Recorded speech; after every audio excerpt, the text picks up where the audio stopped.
afternoon. A rematch from last year. Last year it was McEnroe in straight sets over Connors. Oh, and I don't expect that to happen today. No, Dick, I think John McEnroe is playing extremely well.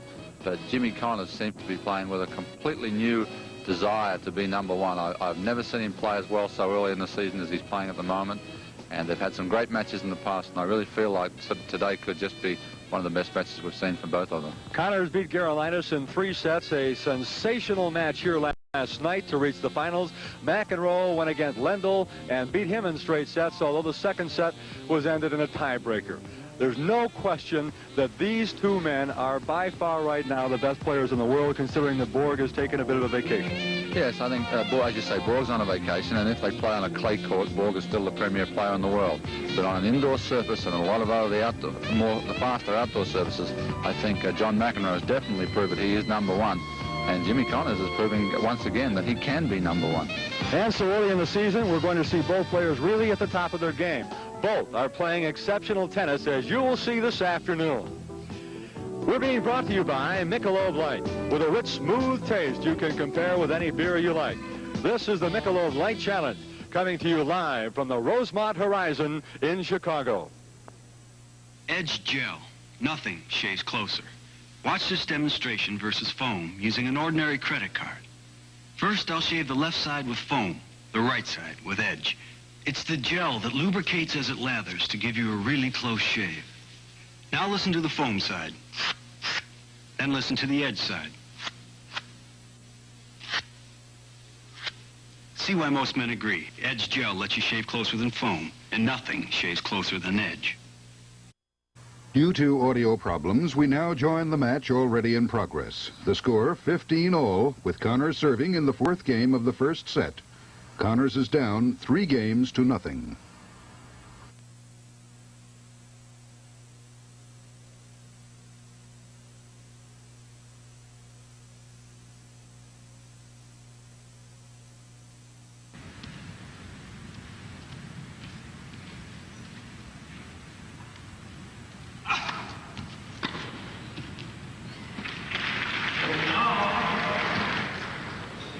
It just does it so easily.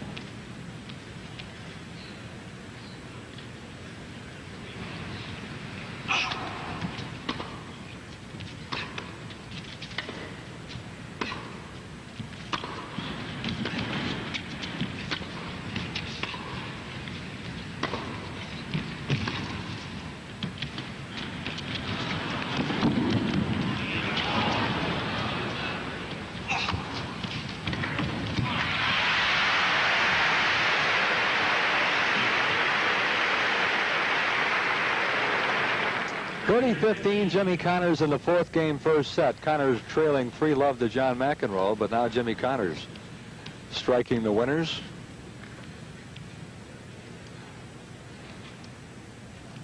(30-15).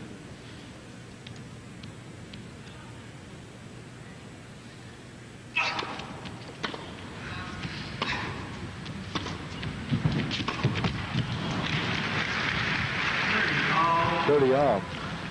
The game is a much more difficult game for Jimmy Connors to play than it is for John McEnroe, Dick, because he doesn't get what we call the free points on his serve. Every point he has to play for, whereas John McEnroe gets a lot of free points during the course of a match on clean winners when he serves. Jimmy doesn't get very many free points. He's got to work for every single one.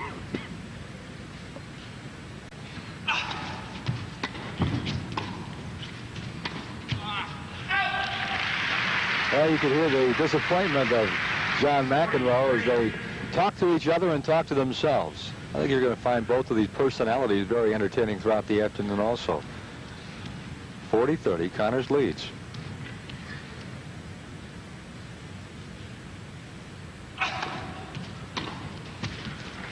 And that's the first game won in this match by Jimmy Connors, who now trails 3 games to 1. In many respects, Owen, this is taking on a very similar start to the matches each had. McEnroe got out to such an easy lead over Ivan Lendl, and Connors had to scrap to come back against Vitas Gerolaitis. So far, it's been very, very similar. hard to figure out just what Jimmy might use as a game plan. I don't know. You can't really tell yet how he's going to play against McEnroe today.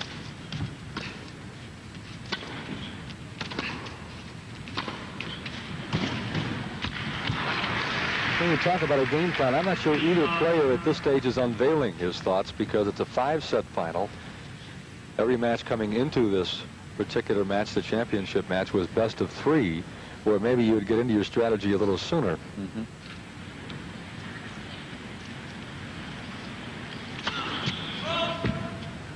Could very well be akin to boxers right now. They're just kind of toying with each other and getting the feel for each other and the style they'll play this afternoon. Right. The decisions are much more easily made by McEnroe, because McEnroe has the sort of game that he has, and he knows how he has to play. Jimmy's a counterpuncher, and he has to figure out as to which side he's going to do most of his counterpunching as far as backhand or forehand is concerned. McEnroe's going to play like that. Comes to the net. I've never seen anybody with the confidence and the ability to have pinpoint accuracy that McEnroe has. It's just incredible. It doesn't matter whether it's 80 degrees above or 80 degrees below like it is here today. McEnroe still plays like that. Matters a lot to me, though, Owen. Another ace. Third service ace for McEnroe. That moves him up 40-15.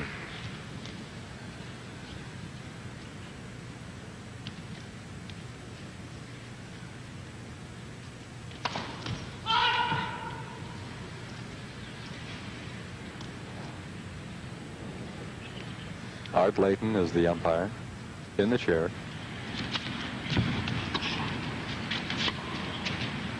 Out! 40-30.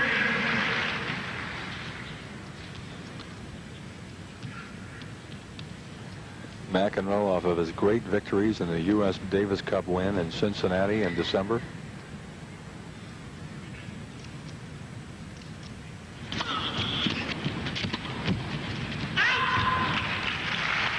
Well, for the first time in this match, we have a game come to deuce.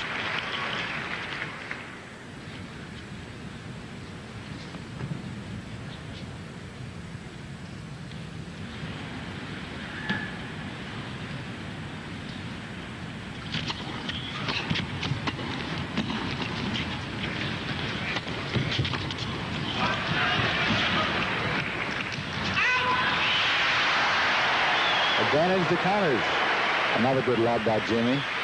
Got John off the net. You can almost sense the feeling in the crowd of hoping for a comeback for Jimmy. Very good pickup off that overhead.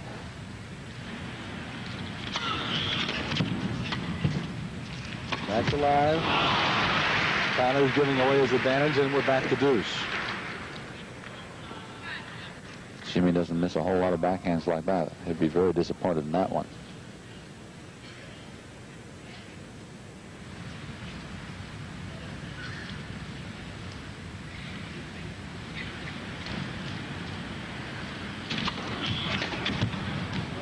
Beautiful. McEnroe feels like the ball was out. Jimmy feels like it was in, and the umpire feels like it was in. Advantage to counters. And McEnroe is obviously gesturing his dissatisfaction. By the third or fourth set, why, he may be a little bit more volatile than that. Both are keen to win, a tremendous drive to succeed.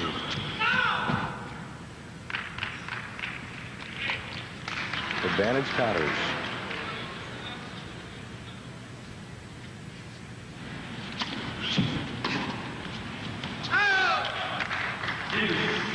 Back to deuce.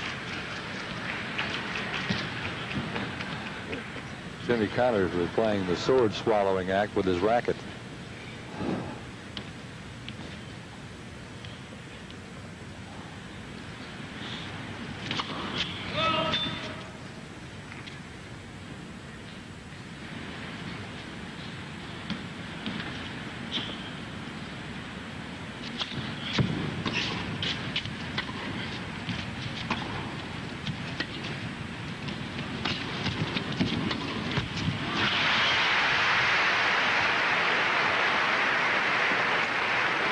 Advantage Connors.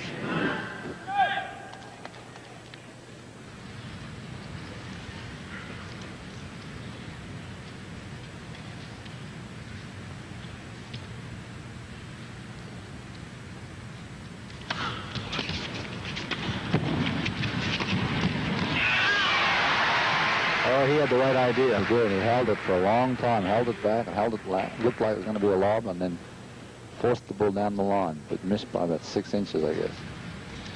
Deuce again. He had McEnroe leaning the other way. We've had deuce advantage now 3 times in this point. 3-1. McEnroe leads first set.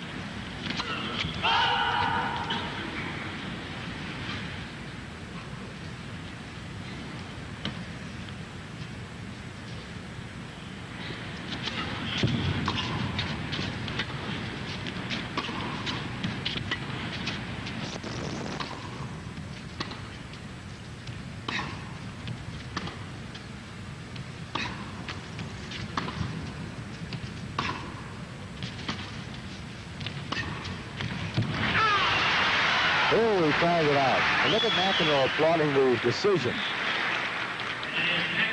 And for the first time at deuce in this game, McEnroe has the advantage.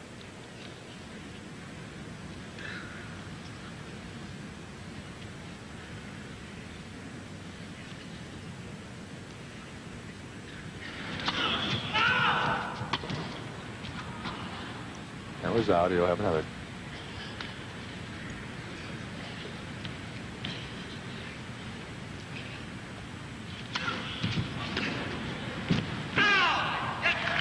And the game goes to McEnroe, who now leads 4-1 in the first set.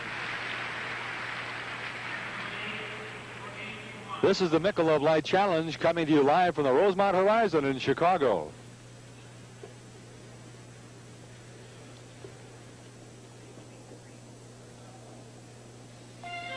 One more set, guys? Nah, you guys are just too tough today. For Michelob Light? You should have quit. So John McEnroe, who battled back at deuce. Would good friends go at it this hard just for a beer?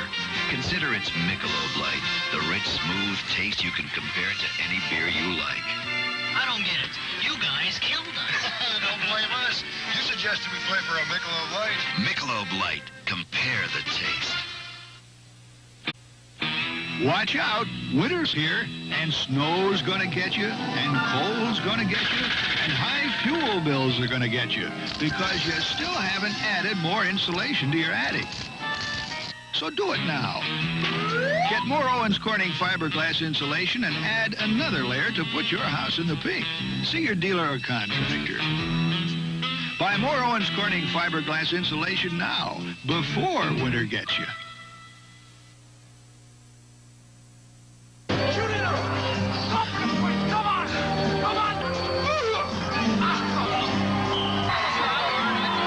Forget that black pit. This is your day, an undefeated season. I don't know what kind of guilt trip you're trying to work off. You just ruined what could have been a pretty good moment, that's all. I want you ready for the match of your life. Is that clear, Steve? To Climb a Mountain, 8:30 p.m. Thursday on Channel 5.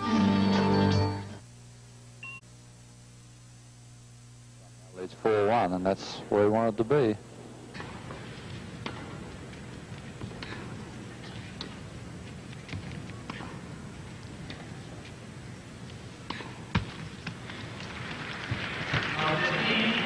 Yeah, that one frustrated Jimmy a little bit. That's what you call the easy point, and he gave it to John McEnroe. Yeah, he gave him a 3 point. It's very interesting if you watch the two players closely, just how effortlessly McEnroe does everything and how hard Jimmy works to do everything. 15-all. Connors had deuce so many times against Gerolaitis in their 3 sets last night.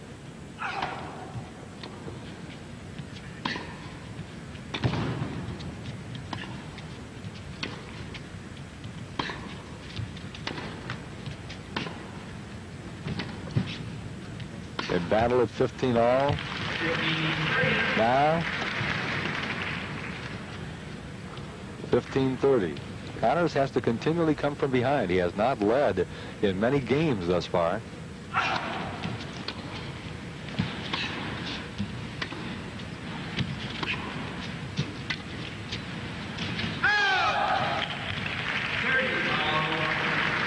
30 all.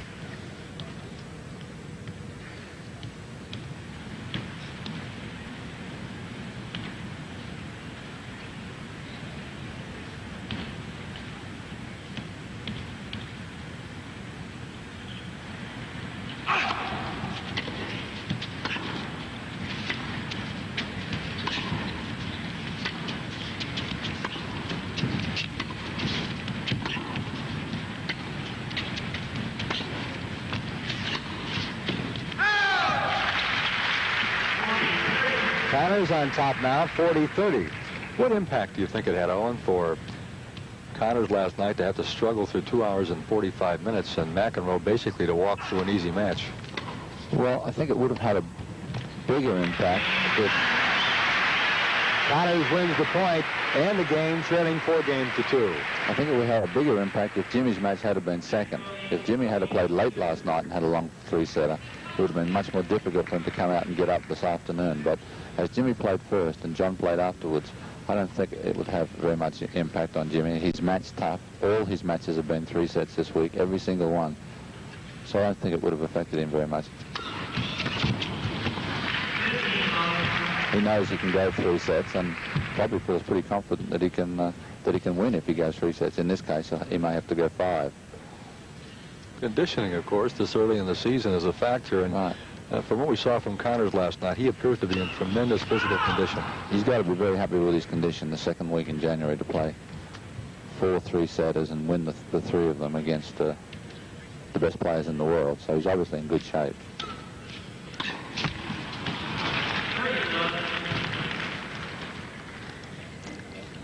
.30 Connors giving 2 easy points to McEnroe in this game and obviously showing the impact and frustration of it. Beautiful. McEnroe now is at the net trying to claim that that was a let. Not so. Had he aced it, I don't think he would have been there claiming that. No, I think that was a good clean shot of Jim. Let's look at it again. This was the service and the return that Jimmy Connors just pulled back for the point. Well, we didn't hear anything or see anything, and Jimmy played a clean shot. It looked good to me. So, 30-15. Excellent return by Connors. Great return.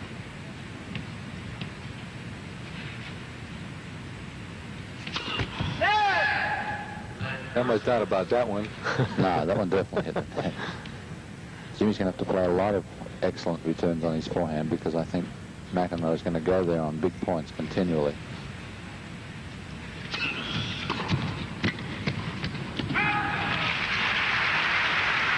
You bring up a good point about the forehand. We didn't see McEnroe attacking that forehand too much in the early games in the set.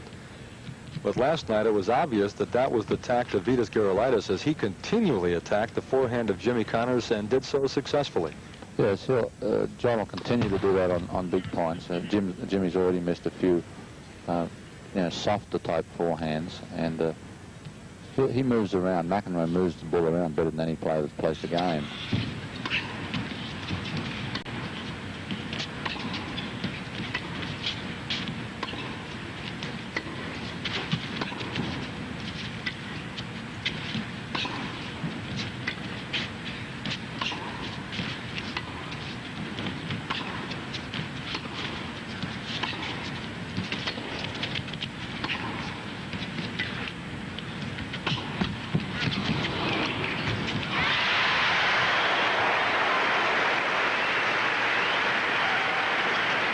.40. Long rally. Chance for a break back now.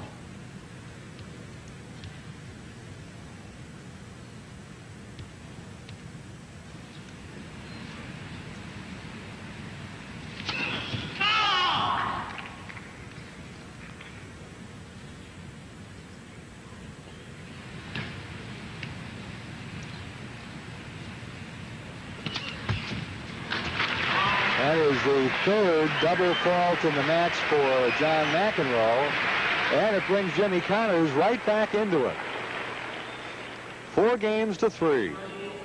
McEnroe leading Connors in the first set of the championship match in the Michelob Light Challenge. Connors, I think, feeling a little better right now. Yeah, he got a little reprieve there, a double fault. He wasn't expecting that from McEnroe at break point. We can get back and talk about the importance of the 7th game. We're back to the 7th game again. Yeah, it's a very important game because it makes a lot of difference, obviously, whether you're down 5-2 or 4-3. And it was an important game last night for Vitas Gerulaitis to break back when Jimmy led him a 7-6 and 4-1 and then 4-2. And it does become a pivotal game. And what Jimmy has to do now is concentrate very, very hard because, as you've probably heard many times before, when you get on even terms with the top player or you break through against the top player, the hardest game to win is the next game when you're serving. And Jimmy now has to concentrate extremely hard and make sure that he holds this serve to get back on even terms, because McEnroe will be attempting immediate break back. So Jimmy Connors, after breaking the service of John McEnroe to pull himself back within a game at 4-3, owns the service. We're in the first set.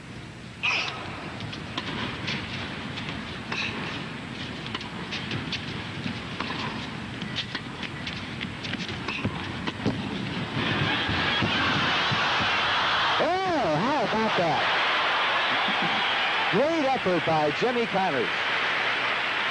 That was a great effort, and once he got to the ball, to be able to play a lob like that completely caught John off guard. John was expecting a little angle forehand, if anything. If Jimmy got to it, John will be anticipating a little angle forehand. You see him move to his left there? He was not expecting a lob. It was a great get and a really good little shot.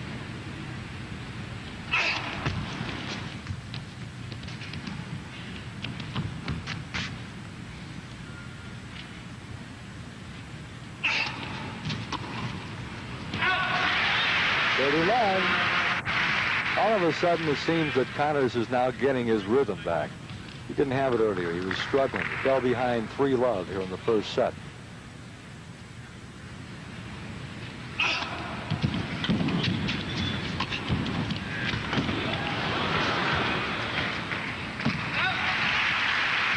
.40-30, and Jimmy Connors is a point away from evening his match at 4-all.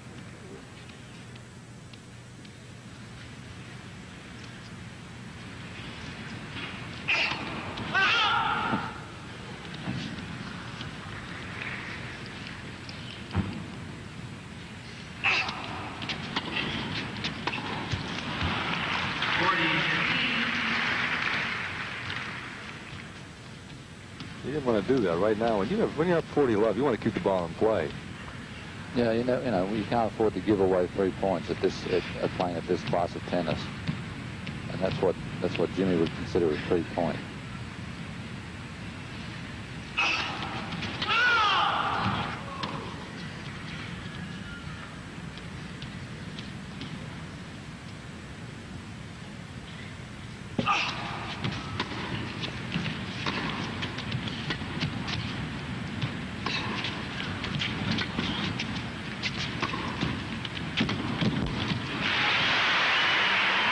So Jimmy Connors has evened things up at 4 games apiece here in set number 1.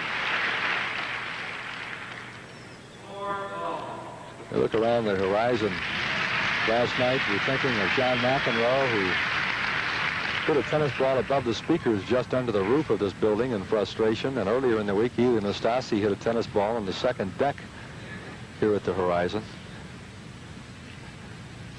There have been a lot of personality displays this week, and this has been a very popular tournament.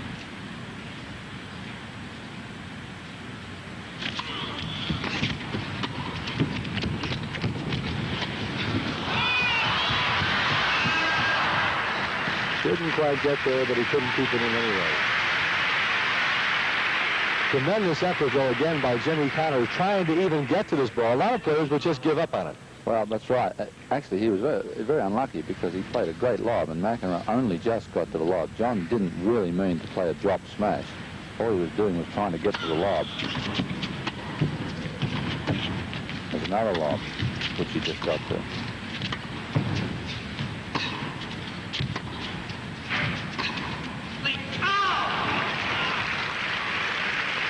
One thing that Jimmy Connors doesn't want to happen, he doesn't want McEnroe to come to the net. He wants to keep McEnroe on the baseline, and I think we're going to see a lot of lobs in this match because he's got to keep McEnroe back where he can't dance with the ball at the net. Right, if he dictates at the net, there's not a whole lot that you can do. Here's it again. How about that return anyway? Brilliant play by McEnroe. As he took down the sponsor signs. It's not going to be too popular. McEnroe does a great job coming back, but Connors had set him up so beautifully with that lob that we were just talking about. He sets Connors up for the slam, and of course McEnroe has absolutely no chance. 15-30.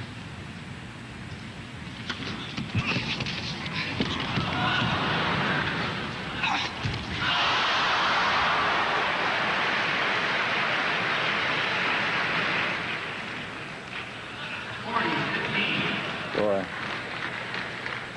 that was a tactical mistake on Jimmy's part, and he knows it. He's clowning around with the crowd now. He played a great forehand return. McEnroe hit a very high lob, and Jimmy knows, going right back to the basics, that was the sort of lob he should have let bounce, and he tried to hit it on the fly and missed it. And now he's playing with the crowd very good-naturedly.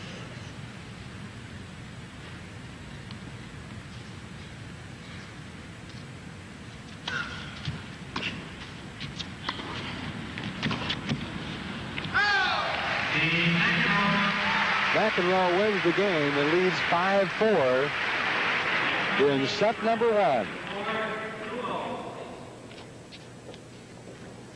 John McEnroe, who has been on a roller coaster here in this first set as he opened up with a 3-love lead over Jimmy Connors. Seemingly, he had everything going his way. He had the momentum, he had the timing, he had everything going as far as his game was concerned.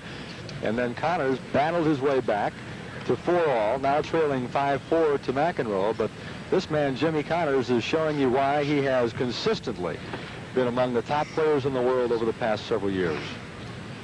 And of course, the crowd, as you mentioned earlier, Owen, the crowd, while they're enjoying and appreciate both of these fine tennis stars, if there is a favorite, it has to be Jimmy Connors because he is, of course, from Belleville, Illinois, just down the road from Chicago. And I think these Illinoisans feel a little bit of pride in the home state product.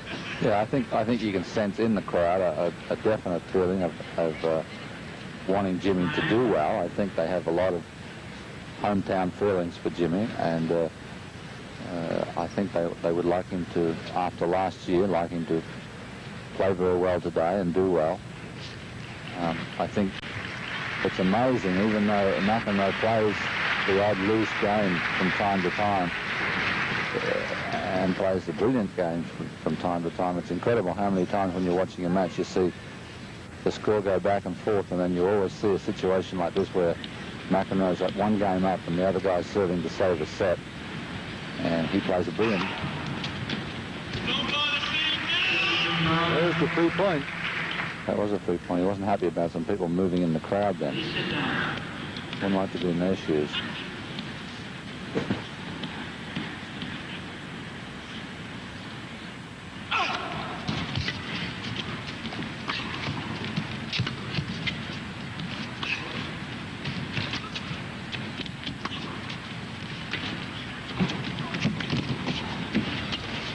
Not a very good lob.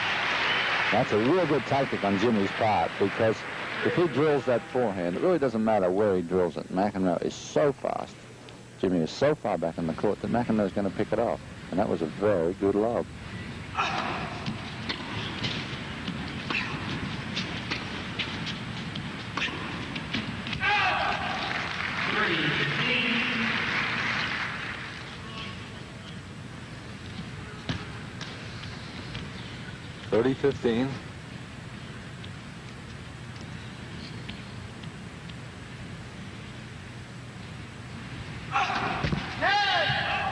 Remember, it was a year ago that these two players met in the finals of the Michelob Light Challenge, and it was straight sets to John McEnroe.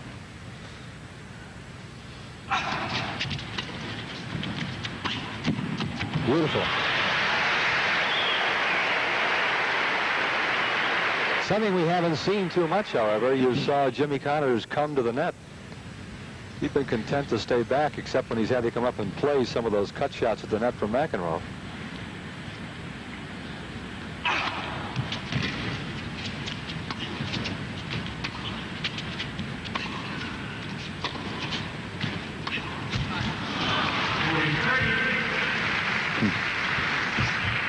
Need I say more? Huh. Self-explanatory, that motion, I think.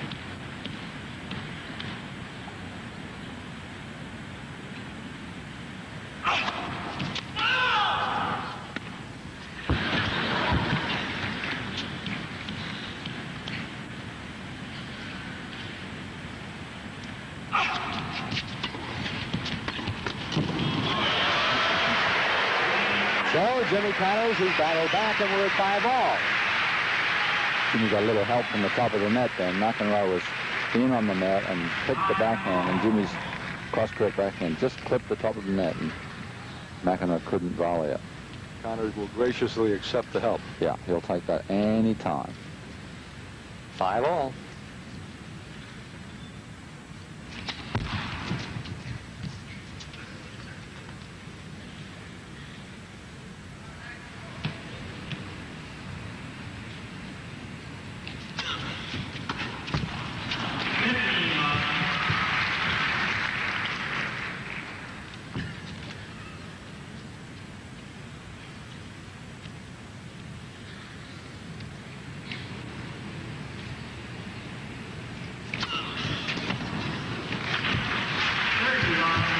Couldn't get to it. Now you're seeing what you might expect from two players of this caliber, that you're not going to see very many service breaks, and they're going to be very, very instrumental in who wins these matches, because they pretty much can control play on their own serve. 40-love McEnroe. In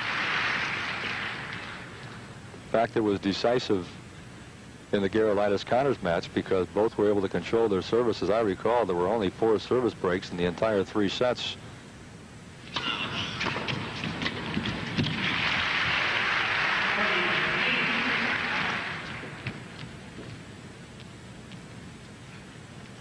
Yes, at this stand of the tennis, on this pace court, on a reasonably fast court especially, it's very, very difficult to break serve consistently. On a clay court, it's many, many more breaks during the course of a match. But indoors on a fast court, it's tough.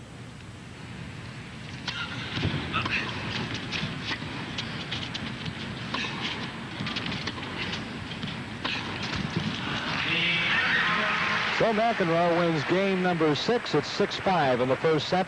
This is the Michelob Light Challenge coming to you live from the Rosemont Horizon in Chicago. The offenders. Smelly work shoes. Sweaty sneakers. Especially boots and... Me? Impossible. Not you. It's the shoes. Feet perspire and cause odor, so shoes need odor eaters. Comfortable foam insoles loaded with activated charcoal absorb perspiration and destroy odor for 3 months. Me, foot odor? Never again. Regular odor eaters in white or brown, or Super Toughs for sport and work shoes.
McEnroe came in across court, which opened up the angle for Jimmy. Now, McEnroe's got to do all the work, and he just can't do that much and cover that. If he comes in down the line, then he cuts out the angles, and that makes it difficult for Jimmy.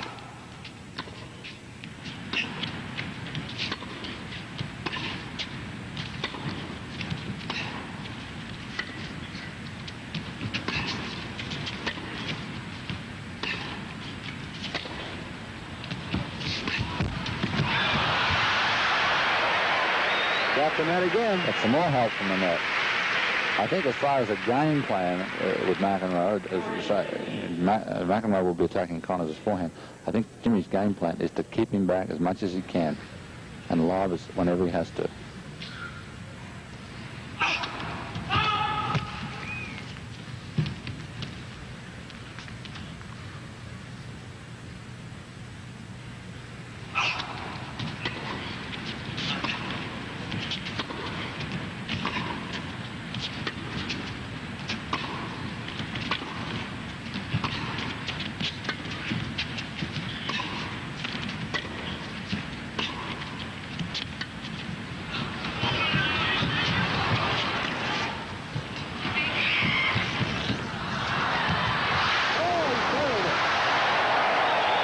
World 6-all.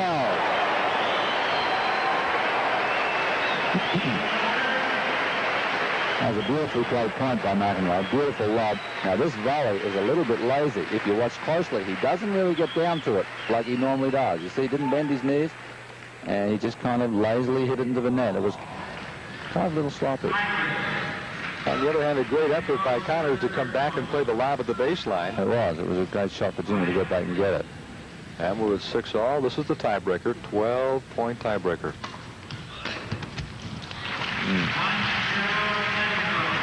1-0 McEnroe in the tiebreaker. Each will serve twice, then change serve.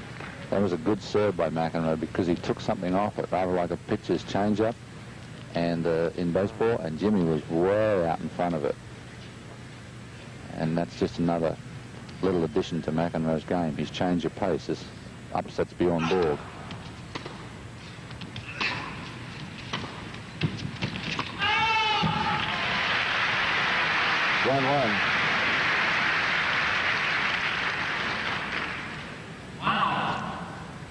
The out you heard was that gentleman. In the semis in both matches last night, the players were asking the linesmen to bark their calls louder, and it drew several rounds of laughter from the crowd when we heard the linesman at the top of his lungs screaming. They are trying to satisfy these championship players. 2-1 Connors now. We're in the 12-point tiebreaker. Dick, Jimmy's played 4 tiebreakers up to now in this tournament. I played 3 tiebreakers. This is his 4th.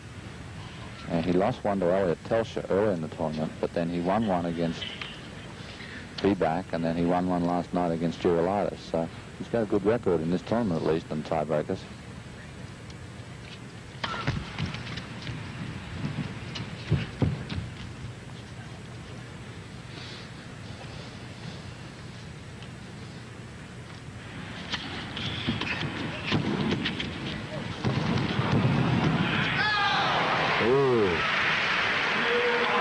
Great effort by Jimmy Connors, and he barely missed on the baseline.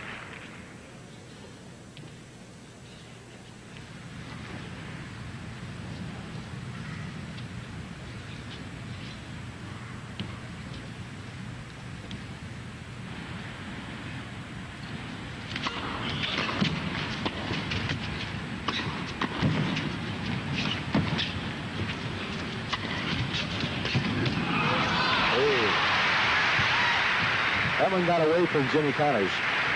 He had control, and then all of a sudden on that lob, he lost control and had to play it back to McEnroe.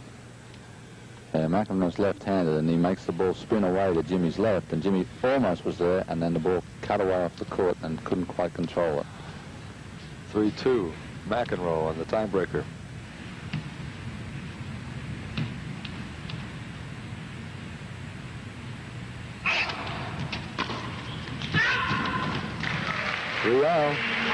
They change hands now. Oh, and we're seeing exactly what we expected. Yes, you're not disappointed, are you? Sometimes when you work up to a full tournament, the final's anticlimactic, and something like the Super Bowl in football occasionally, but not today. The final is every bit as good so far and close as we expected. Well, and you're seeing the first time in 1982 McEnroe and Connors facing each other, and this match will be repeated many, many times throughout 1982.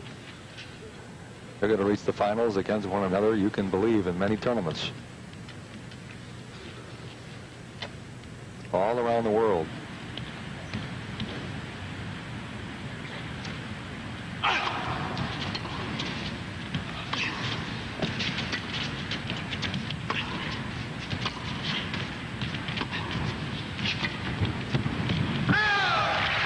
Connors comes up 4-3 in the tiebreaker. Dick Carlson with Owen Davidson from the Horizon in Chicago. The live finals of the Michelob Light Challenge. Jimmy's got himself into a situation here where he would love to get just one of these points. If you get one of these points, the pressure immediately goes back onto McEnroe.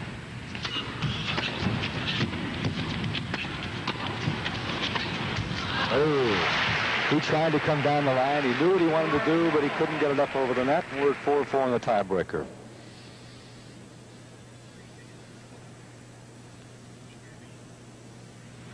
'22-year-old John McEnroe.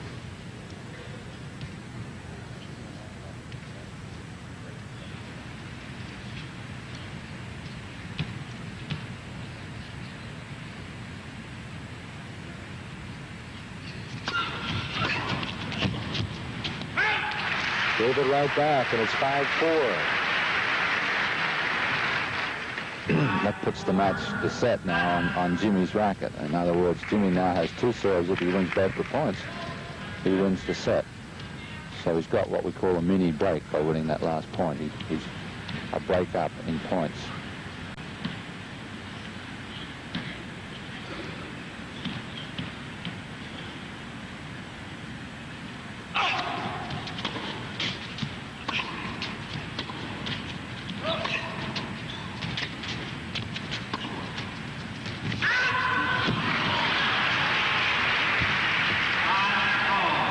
Awfully close. He didn't want to lose, obviously, a point that significant. No, that puts them back on equal terms now as far as service is concerned. 5-5.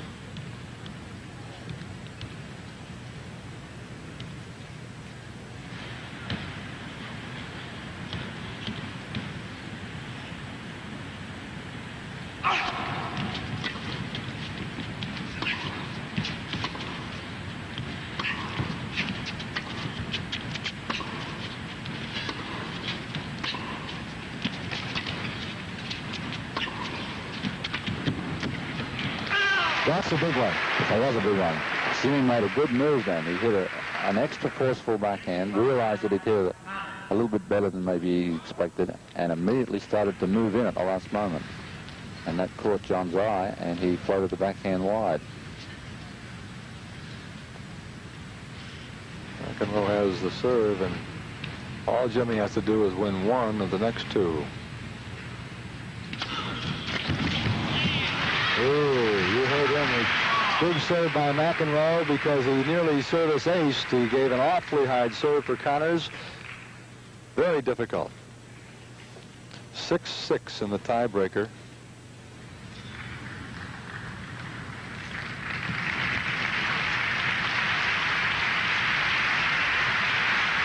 Well, you can't go any farther than this in a set, can you? No, this is good tennis and extremely close. Imagine if we had the open-ended tiebreaker. We may go on forever. These two guys would never finish.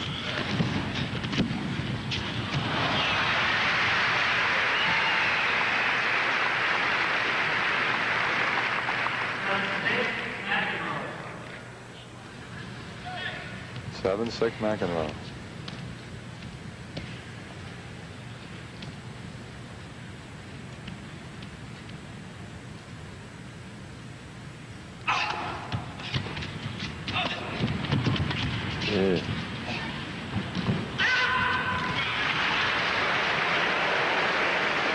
John doesn't like it. From where he was standing, it didn't look like it was out.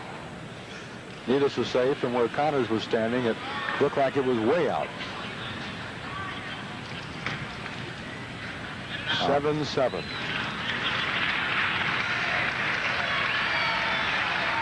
That's Watch it again. I think we might be able to see here. To me, that spoils the game because to me, that ball was out. And there's no way John could see that ball from where he was. Jimmy knew it was out, and the umpire called it out. And there's no necessity for that, I don't believe.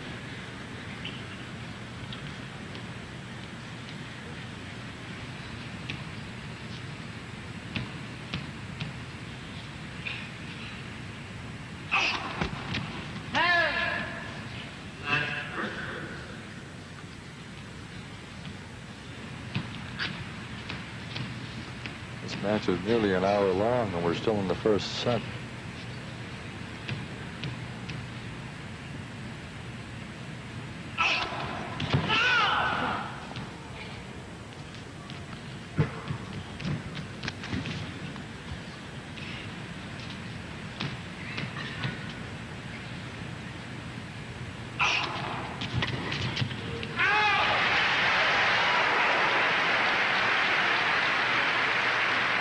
Seven Connors.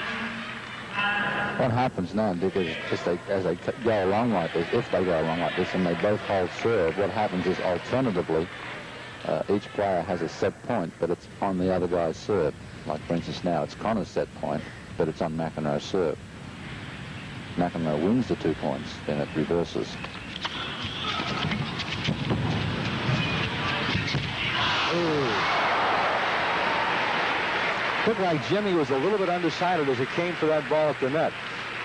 Watch again. As he charged the net, it just looked like he hesitated for an instant, not knowing exactly how he wanted to play that shot. And, of course, you can't hesitate. No, that was a big point. That one might come back to haunt him. That one.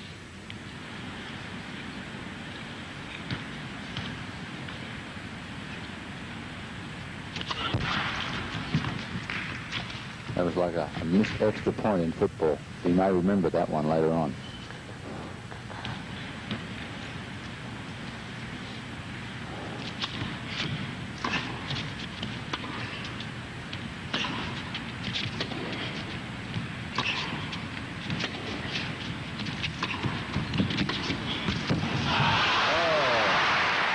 This is the time that McEnroe gets a little help from the net. Yeah. Jimmy had 2 helpers earlier. McEnroe will take that one right there. Well, and you're going to become a prophet here as we watch this now. Watch as it comes over the net. And, of course, Jimmy was going to be there to play it. That was just enough to throw it off. And we're at set point to McEnroe on Connor's serve. Right.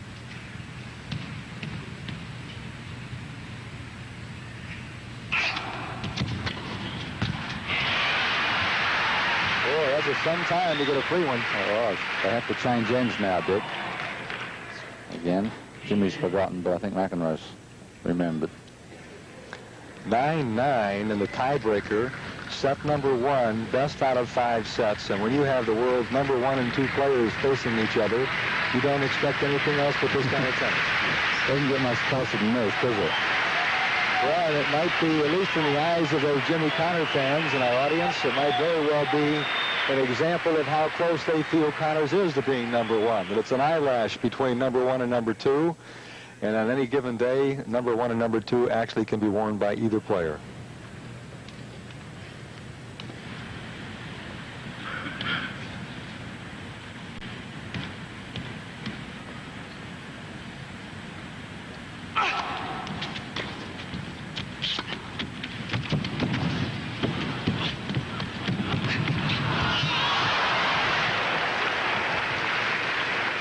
So McEnroe goes up 10-9. Yeah. That was by winning that point, that was, again, the mini break we talked about. And John now has set point back with his own serve. So he's in great shape right now. He figures he should win the set right here. He did. 11-9 on the tiebreaker. This is the Michelob Light Challenge coming to you live from the Rosemont Horizon in Chicago. I'm going to let you in a little secret. If it wasn't for Grecian Formula, they'd soon be calling me a gray-haired ball player. But gray hair's not for Pete Rose. So I started using Grecian Formula. Grecian Formula. It does away with as much gray as you want, some of it or all of it. And the change is so gradual and so natural looking, no one notices. If I had gray hair like this, my teammates would laugh and call me Old Man River. Hey, listen, if the gray-haired league's not for you, get Grecian Formula.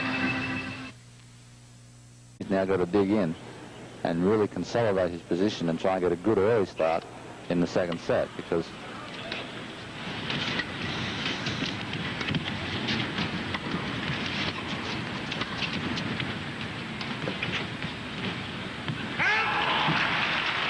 Jimmy gave John McEnroe a little bit of a start in the first set, and he doesn't want to do that in the second set, or he'll find himself down 2-0.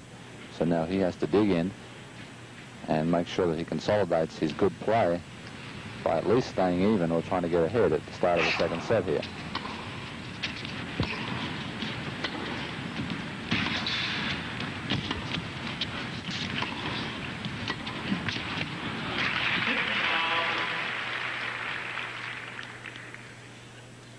Game 1, set number 2, 15-all, Connor serving after an extremely exciting set number 1, won by McEnroe 7-6 on the tiebreaker that won 11-9.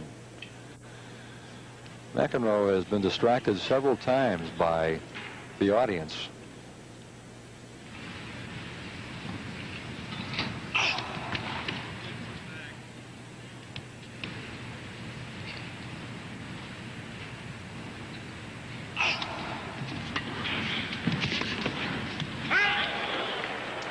Once again, Jimmy knew what he wanted to do, but he wasn't able to execute. Just couldn't pull it round, yeah. I think a lot of the people are just standing up and moving around off that long first set just to see if they're still, their bones are still moving in this cold weather. And, of course, as soon as somebody stands up, John McEnroe notices that he's very aware. Having said that, now Jimmy's seeing people moving. They're very aware of people moving. There's a local television cameraman who is being told to move.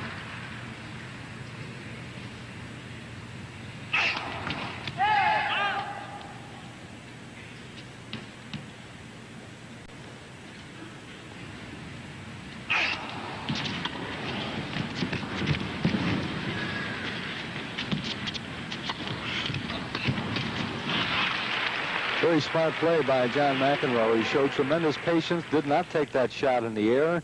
He elected to let it bounce to set the shot up better.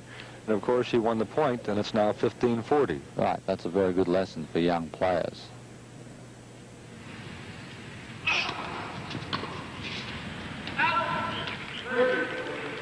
$30-40. Of course, we're still at break point. Yeah, this is not what Jimmy wants to happen. He doesn't want to fall behind at the start of the second set, as he did at the start of the first set.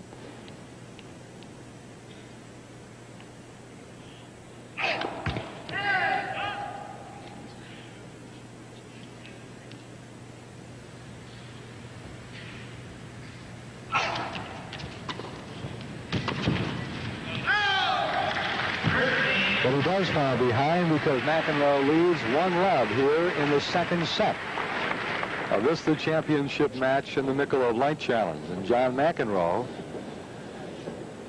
has been playing very consistently here, despite the fact that when he got out 3-love in the first set and lost it, he showed really no change of temperament. He was able to maintain his cool and play Jimmy Connors, who was charging to get back into the match, and very calmly opens up with the 1-love lead here in the second set. McEnroe currently rated number 1 in the world in both singles and in doubles. You don't see that very often. It's been a long time. Who was the last player who was number 1 in the world in singles and doubles? Do you recall? I honestly... I want to say it was Tilden. I think it goes all the way back to Tilden. I doubt very much whether there has been a number 1 in the world in both singles and doubles on the computer since they've had the computer. I'm not positive of that fact, but I think that. At one stage in the early 70s, John Newcomb was probably considered the number 1 singles player in the world, and he and Tony Rhodes the number 1 doubles team in the world. But that was before the computer.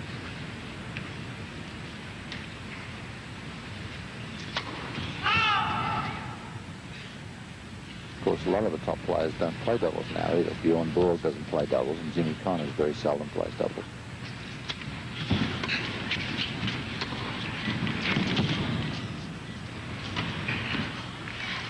But I think that's to John McEnroe's credit that he does play doubles, and he uses doubles as practice.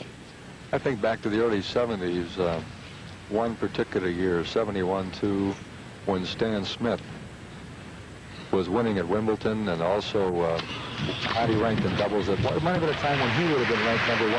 Yeah. For a short time in both. He won Wimbledon back in the early 70s, and he and Bob Lutz were one of the top doubles teams in the world.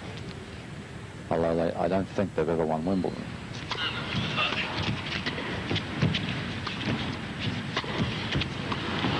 Beautiful. Nowhere to go, but it was a great return. 30-15. McEnroe leading game number 2 with a 1-love lead, second set, after winning the first set.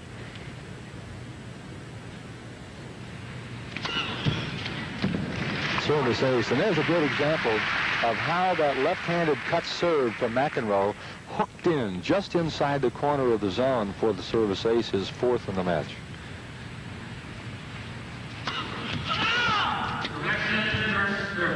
It's like a snake the way the ball winds around the corners.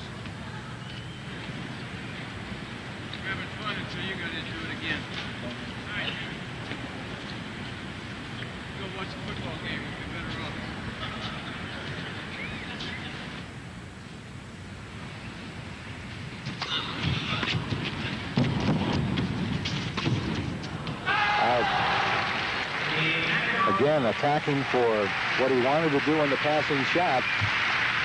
He wasn't able to keep it in. McEnroe now leads 2-0, second set.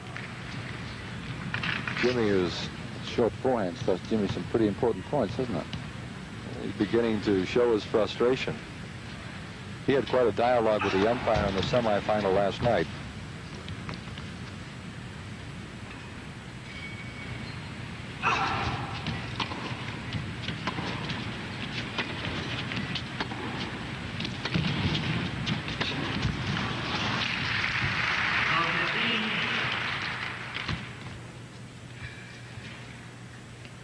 Winning prize money, $100,000.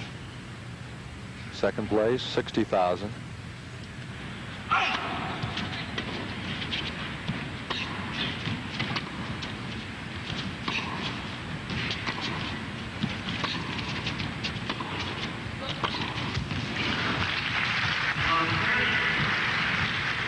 Above 30. He needs to dig in here, otherwise this set's going to turn into a rout if he doesn't come back in this game.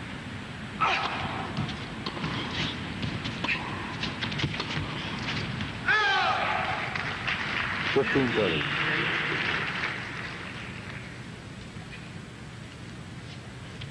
Both players talk to themselves. They give themselves pep talks during the match.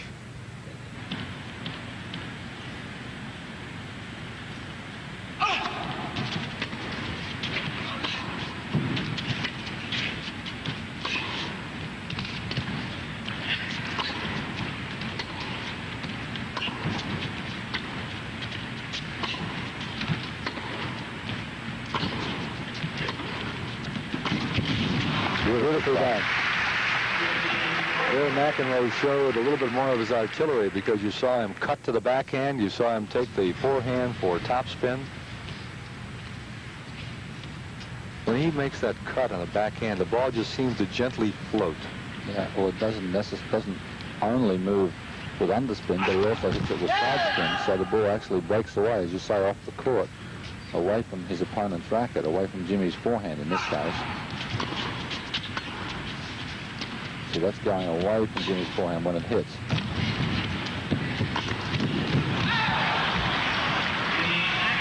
He missed.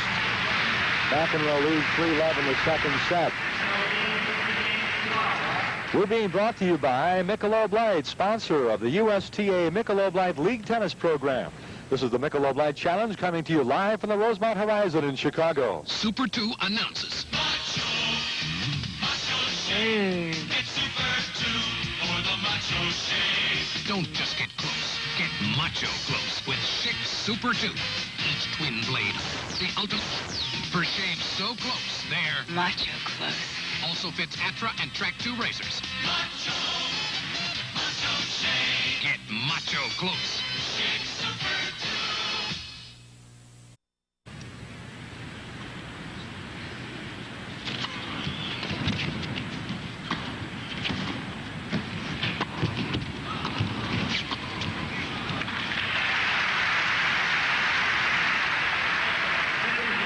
McEnroe opened with a serve that he intended for service ace as he slammed one right to the inside corner on the forehand of Connors where he had aced earlier, but still was able to get the winning point. McEnroe playing right now near flawless tennis. He is. He's playing almost to perfection right now.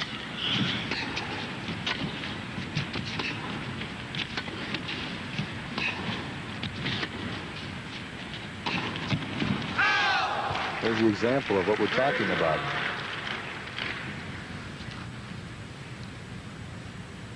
I still can't help but think, Owen, that very emotional match that Connors had with Gerolaitis here last night that ran for almost 3 hours is showing a little toll. Another ace. 5 service aces for McEnroe.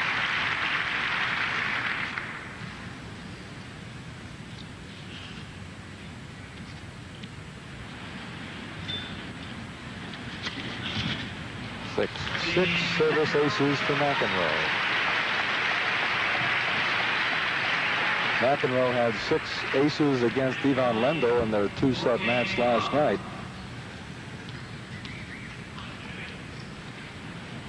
McEnroe a loser in a preliminary match to Jose Leclerc.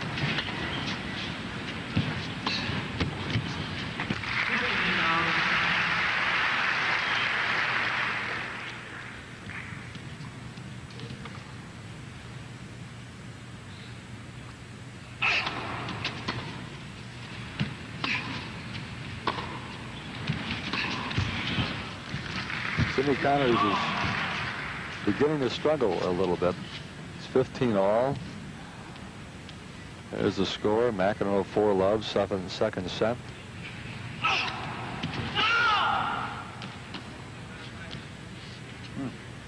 Right-handed forehand. See that, Dick?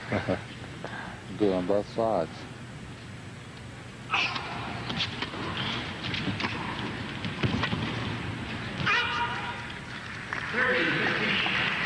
$30-15.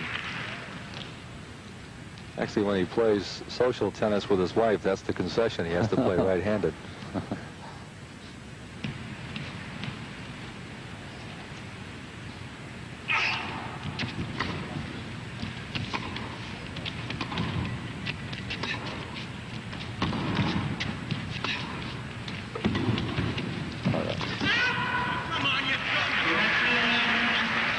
Well, not happy, and once again, that's the second time.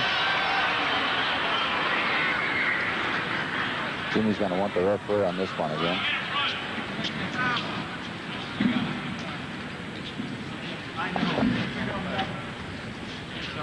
It's been putting everybody through this week. What's the erection? First ball. McEnroe complained from again cross court on a line call that was as far from him as it can be. He had done it earlier in the first set. See, what's happened, Dick, is that once again the umpire has made a correction. In other words, McEnroe was concerned about the call, and the umpire in the chair is now correcting the line from his call. Jimmy is not happy about that at all.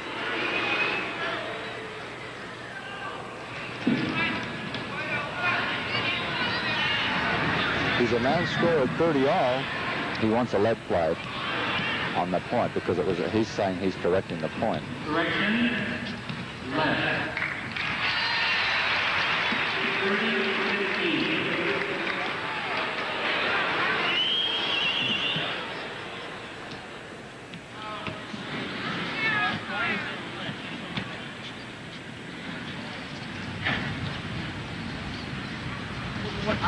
play on the ball. There should have been no correction when he calls the ball out and the ball's out. What's your correction all the time? Tell me what your correction is. Oh, you thought that ball was good. So why do you have to get in on the show? You're not even involved in anything. You don't see the ball well anyway. No. Not today. I'm not going to do it today. I'm taking it enough already. I'm going to take it today, Frank.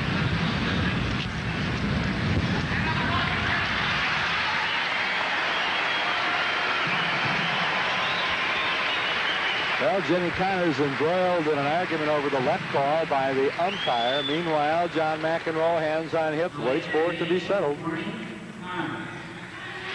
Now the umpire's giving Jimmy a warning for what Jimmy feels like. He feels like he's in the right. He feels like that the umpire in the chair should not have corrected the linesman's decision. And Jimmy's getting close to packing up.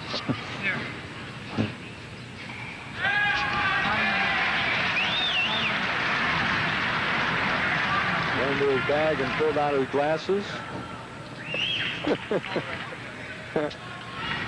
30 seconds.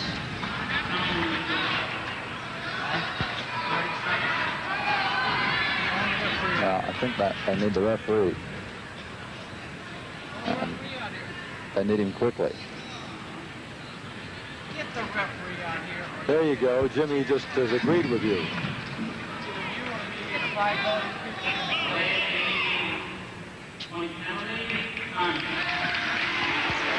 Umpire has just penalized Jimmy Connors. I can't understand, Owen, why the referee has not appeared. I think he's coming now, Dick. He's coming onto the court now. He just made a move. He's about to come out now. Jimmy's pretty well dug in. Jimmy feels like he's in the right on this one, and I think they can penalize him as many times as they want. He's not going to go out until he gets, not going to go out and start to play again until he gets the referee out there. Here comes the referee now. Well, consider now that the umpire is a local official, an unpaid official, a volunteer for the tournament. Art Layton is the umpire. The referee, of course, oversees all rules of the match.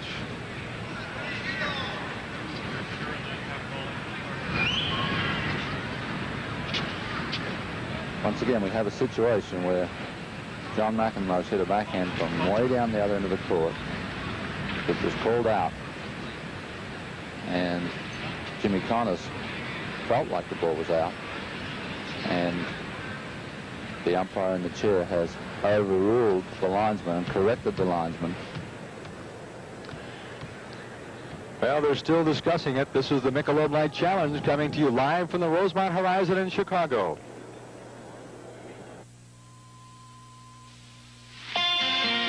Racing to the bottom? Not all the way. For Michelob Light, you're on.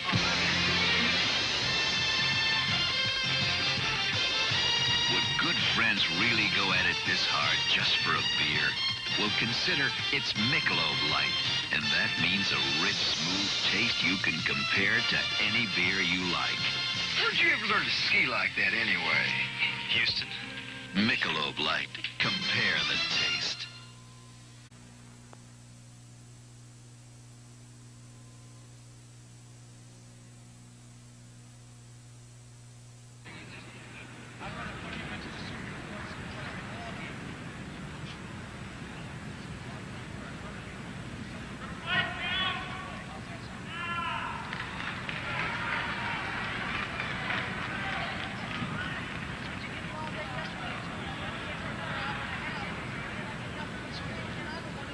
Let's go back and look at the controversial play. It's going to be very difficult to see because as Jimmy hits the ball, as the ball hits the line, Jimmy covers up and hits a backhand two-hander. And it's going to be very hard to see. It looks like it was just outside. So now we're going to have a problem to find out what the score is because the umpire has penalized.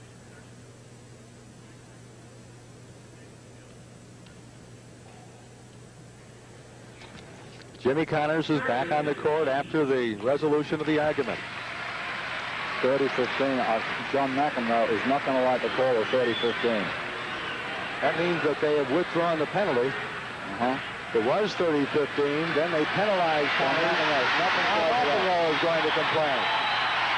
They penalized Connors to make it 30-all. Jimmy Connors has just thrown the balls in the air. Now both will come to the table. And Jimmy Connors will sit down, and John McEnroe puts on the gear. It looks like both players are going to leave the horizon. Maybe we'll catch our plane. 30-15 on the scoreboard. The referee has come over now to talk to John McEnroe to explain the circumstances. And what they have done is they have reversed the decision to some degree. Not the initial call on the left, not the initial dispute over the line, but they have withdrawn the penalty to Jimmy Connors, which of course now has upset John McEnroe, who would have been at 30-15, Connors with the 30. And when they penalized Connors, it became 30-all. Now, McEnroe, who won set number 1 7-6, leads set number 2 4-love. And all of us might care that there's $40,000 difference in prize money on the line, but that hasn't entered the thoughts of either McEnroe or Connors right now. No, the money has nothing to do with it. As far as Connors is concerned, the ball was called out, and it should have remained an out call that the umpire should not have overruled him. This is as far as Connors is concerned. I think what we're seeing down there is McEnroe is being addressed by the referee, who is standing just out of your screen. In a court of law, we might be seeing a little plea bargaining going on here.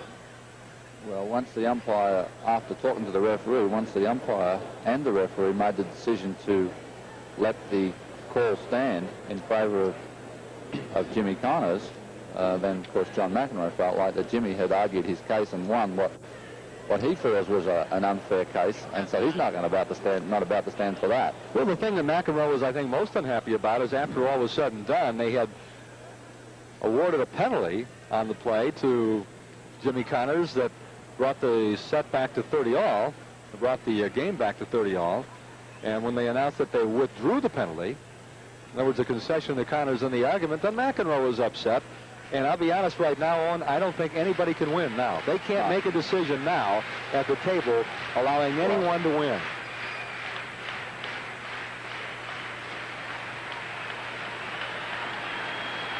Well, all players and officials stay at the Hyatt Regency O'Hare, as active and exciting as O'Hare International Airport, yet offering soundproof and elegant rooms and suites, the best to be found in the Chicago area. Jimmy Connors is going to play with one of the ball kids. Well, that's a... He says, you go get the ball. Now we're looking at playground tennis between a ball boy and Jimmy Connors. All Connors really wants to do is stay a little loose. As well as put on quite a show here for a sizable crowd at the Horizon in Chicago. They've made a farce of it now.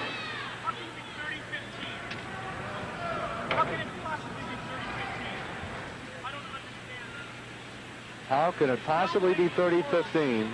I don't understand that.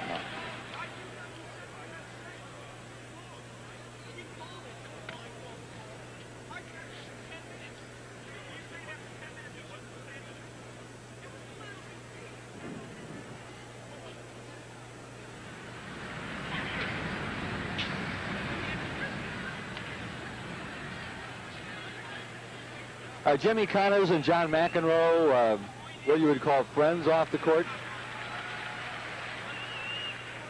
No, I would say that there's a lot of intense rivalry between both Jimmy and John.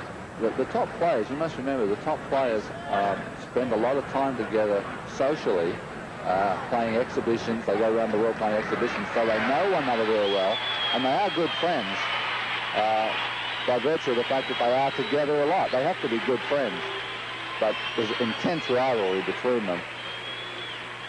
Just as there's intense rivalry between McEnroe and Bjorn Borg, and Jimmy Connors and Bjorn Borg, and Vitas Gerulaitis and the rest of the guys.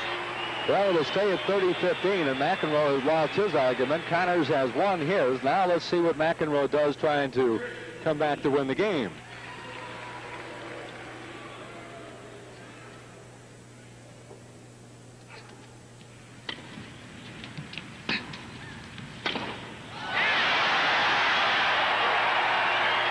Well, the answer to that is he hit a home run.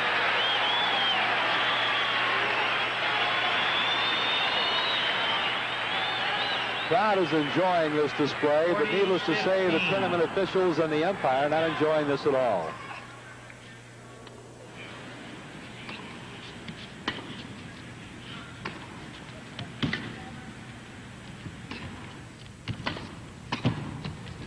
That's the game to Connors. He has his first game in the second set, trailing McEnroe 4-1.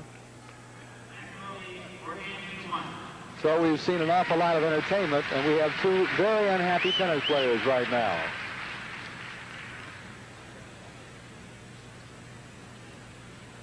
Players' ground transportation have been provided by Leader AMC Jeep on Cicero Avenue.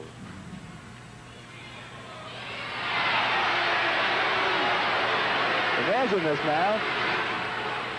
They are wading up into the stands. The ball boys are asking for somebody to give that ball back. They won't give the ball back, and that makes it difficult in tennis. In baseball, that's fine, but in tennis, it's difficult because the balls are all supposed to be the same. They come out of the can at the same time, and so they obviously, if they're short a couple of balls, the other ones are going to get worn much more quickly. I think the young lady concerned thinks that she's got herself a souvenir, and that's the way it's going to be. She may come down later, and John McEnroe will autograph that for her. Right.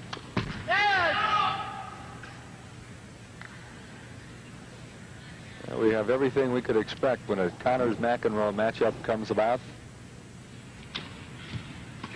including the sidebar activity.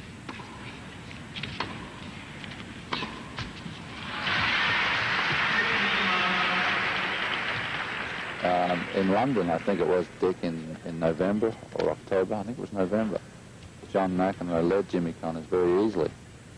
2 sets to love in the tournament at Wembley. There, he got a little help. 15 all. I'd like to take a moment to apologize. We understand part of our network this afternoon is having audio difficulties. Please stand by. We're working on this problem right now. Thank you.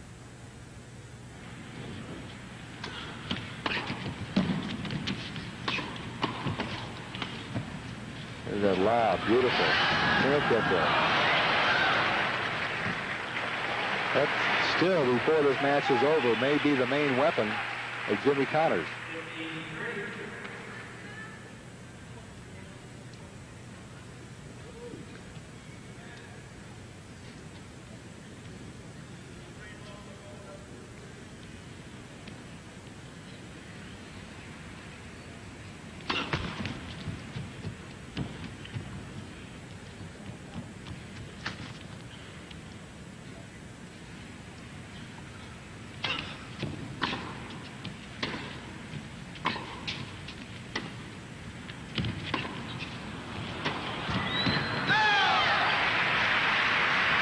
.40. There again, Connors able to get McEnroe to play it off at the baseline. Didn't allow him to come to the net. Connors has opportunity at break point. 30-40, still break point.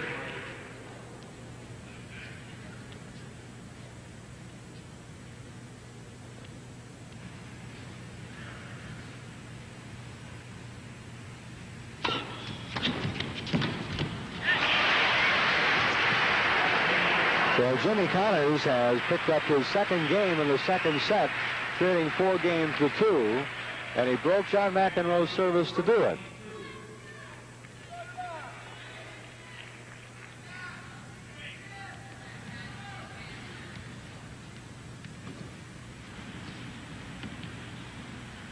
We have a very unhappy John McEnroe right now.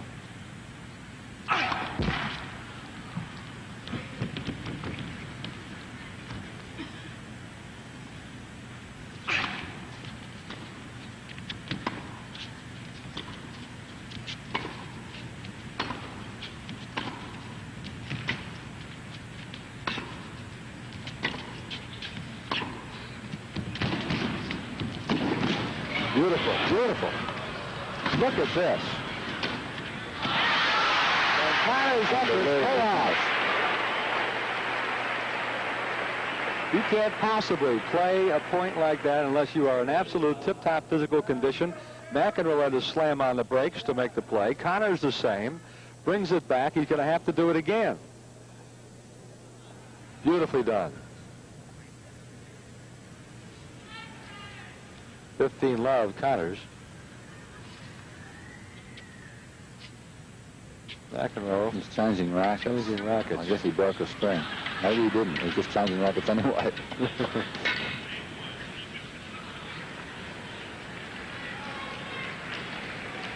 It was a breather at the same time. That was quite a rally. He may have taken the wrong racket out when he, after the stop, when he put his rackets away. All players have a favourite racket or favourite rackets, and he may have taken out one that he didn't feel like was the right one for the court conditions.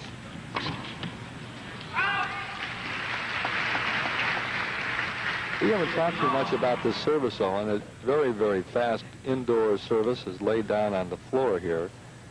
And kind of a rubberized texture, but frankly, not an awful lot of grain to it.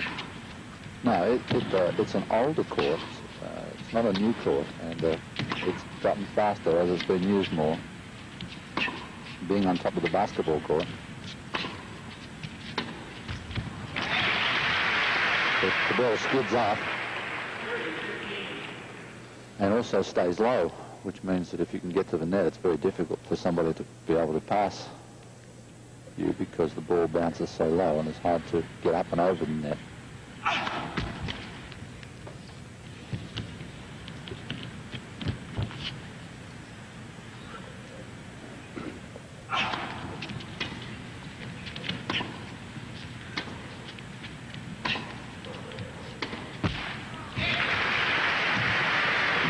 So Jimmy Connors continues to battle John McEnroe.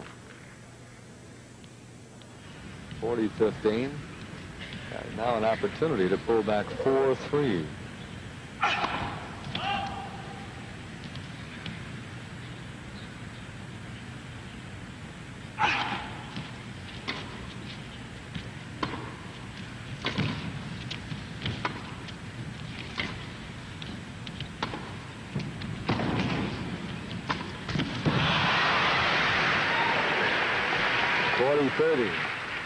For example, Jimmy has been having some difficulty at hitting his winners when he has the opportunity. Yeah, he worked the ball around the court beautifully in that point.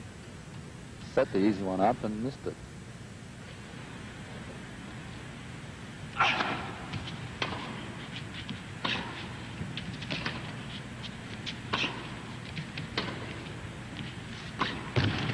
Same shot.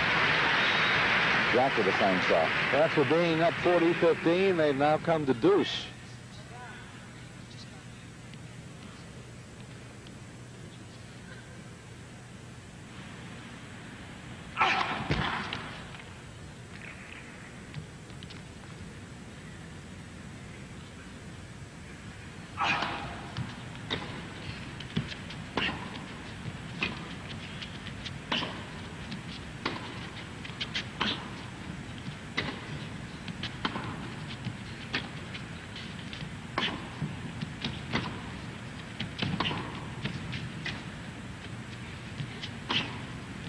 Beautiful. That's the shot he's been trying to hit. Wow. The difference with that shot, Dick, and some of the other ones that he's been playing is that one he came over the top of the ball just a little bit, and he got a little bit of topspin on it. Those other ones he comes underneath it and slides the racket around the side of it, and it's a favourite shot of his, but sometimes he loses control of it a little bit.